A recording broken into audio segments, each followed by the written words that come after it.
नौदल दिनाचं औचित्य साधून आज मुंबईमध्ये गेटवे ऑफ इंडिया इथं बीटिंग रिट्रीट आणि टॅटू सेरेमनीचं आयोजन करण्यात आलं होतं। राज्यपाल आचार्य देवव्रत यावेळी उपस्थित होते।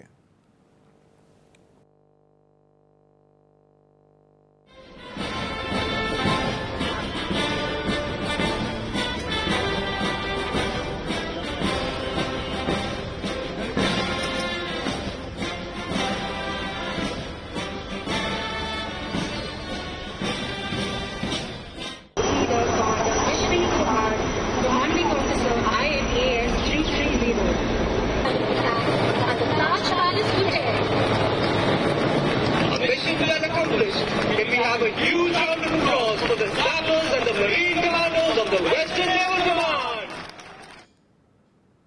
चेन्नई इथं सुरू असलेल्या कनिष्ठ हॉकी विश्वचषक स्पर्धेमध्ये आज भारतानं अर्जेंटिनावरती 4-2 असा विजय मिळवत कांस्य पदक पटकावलं आहे। या सामन्यामध्ये भारताची सुरुवात खराब झाली आणि 3 क्वार्टरपर्यंत गुणसंख्या 2-0 अशी होती। मात्र शेवटच्या क्वार्टरमध्ये भारतीय संघानं जोरदार कमबॅक करत खळबळजनक 4 गोल केले आणि हा सामना फिरवला। आणि आता एक नजर पुन्हा एकदा ठळक बातम्यांवर। पंतप्रधान नरेंद्र मोदी यांची इस्रायलचे पंतप्रधान बेंजामिन नेतन्याहू यांच्याशी चर्चा। पश्चिम आशियातल्या चिरकाल शांततेच्या प्रयत्नांना भारताचा पाठिंबा असल्याची पंतप्रधानांनी दिली ग्वाही।